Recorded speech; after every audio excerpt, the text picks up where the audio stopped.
Happy Sunday, fun day, people. It's Mike, MGK Boston, back with an unexpected video today. I happen to be just cruising around YouTube like you do, and I saw my friend there, Mega Jeff's Hard Rock Vinyl channel, and he just entered a contest.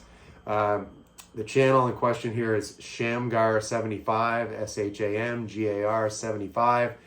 That's the name of his channel. Guy's name is Angel. He's in New York City. So, hey, sports fans, this particular contest, he wants you to spell out your favorite sports team. So right here, I'm all on board with the New England Patriots. Coming at you right here, Angel. So anyway, hope they have a better year this year, but we'll find out. Got to get through summer first, right? So I also like the Red Sox too, but I'm talking about the Patriots because this is my favorite team, of course, in the NFL. So I'm not going to spell New England Patriots. I'm just going to do Patriots straight up. Okay, that's long enough.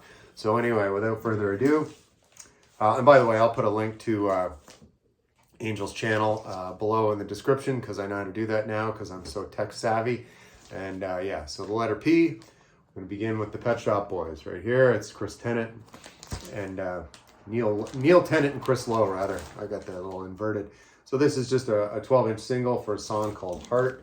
There's two versions of it on here. You've got the standard remix, and then on side B, the B side, we have the dub mix, which is pretty cool too. And you can see this is a British import right here, made in England. This was from their 1987 second album release called Actually. And again, this is just a 12-inch single, and it's P for Pet Shop Boys.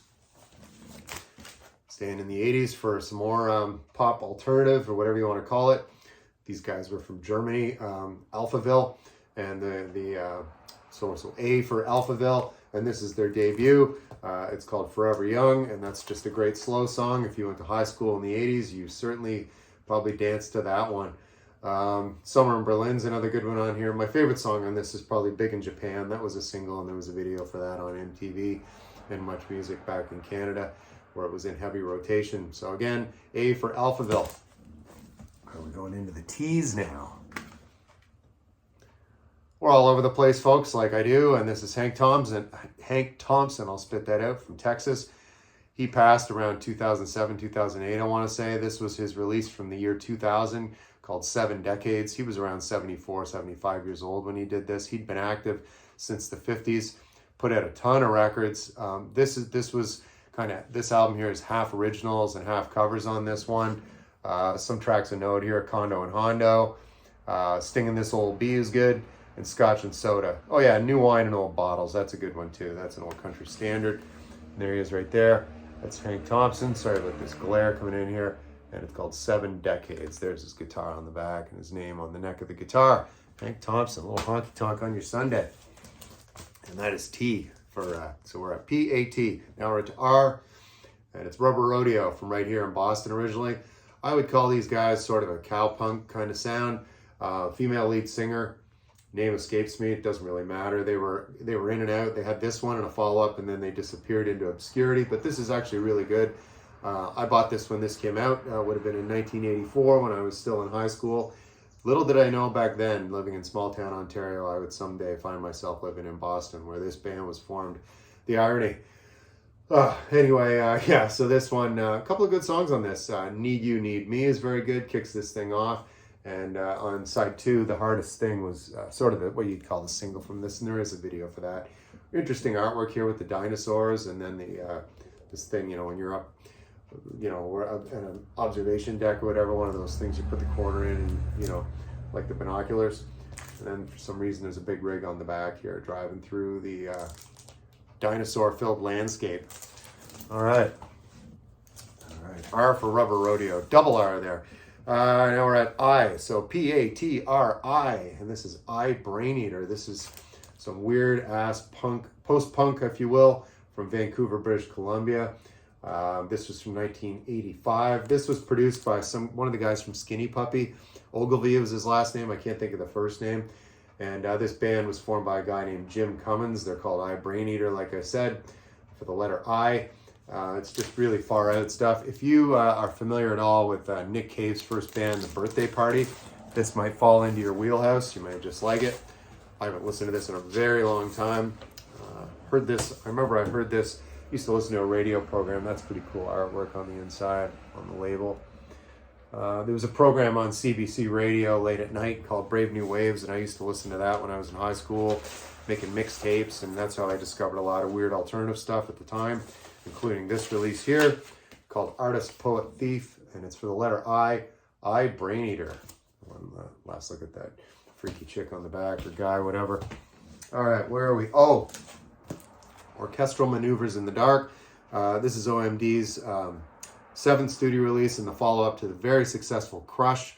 I've seen Crush shown a bunch of times, so I never see this shown in the vinyl community, with the exception of Embryonic Robot. Brian, he did a series on OMD, which he covered in great detail. And this was the same producer, a guy named Stephen Hague, that did this one, same guy that did Crush. A couple of good songs on this. Forever Live and Die is excellent. I also have a 12-inch single version of that. Dead Girls is another good song in this, but yeah, it kind of pales in comparison to the Crush album that just came before it.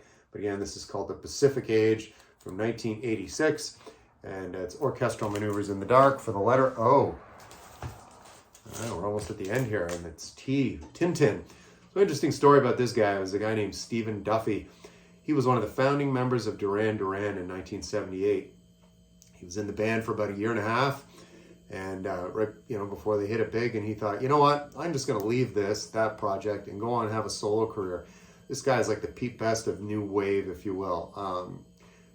He did okay in the 80s, but I mean, certainly he should have stuck it out with Duran Duran where the money was. But what are you going to do? We all make career choices. But anyway, yeah, it's Tintin for the letter T, and this is a 12-inch single.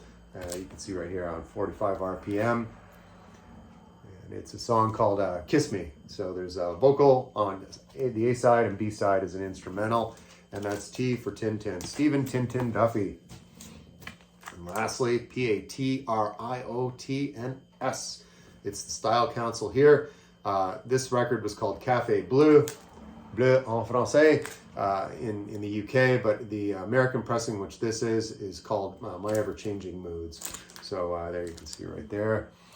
There's the two guys, Mick Talbot and, of course, Paul Weller, having a cup of tea in a cafe and having a little ciggy there. There's Paul lighting one up. And, yeah, My Ever-Changing Moods is an excellent track, the title track on this, if you will. Paris Match, The Whole Point of No Return. It's very jazzy, so I really like jazzy pop, if you will, and I really like it. It's a three-piece, and the other guy in the band, the drummer, was a guy named Steve White. So let's take a quick look. I don't think there's anything really on the inside here.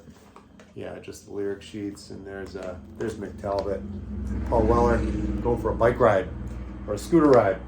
Yeah, Paul Weller did love, being the mod that he was, he loved his scooters. So anyway, that's going to close out this is my contest entry again for Shamgar75. Push to 50 subscribers. I think he's almost there. I think he's around 44, 45. So if more people jump on board, maybe push him to 75 or 100. That'd be cool too, wouldn't it? So anyway, he's doing this contest till, I want to say, July 18th. And I'm also a July birthday guy as well, Angel. So happy birthday to you, bud. July's a great month. So anyway, again, jump on this push to 50 subscribers contest, people. And I'll leave, like I said, I'll leave a link in the description below. Have a great Sunday. Go Patriots.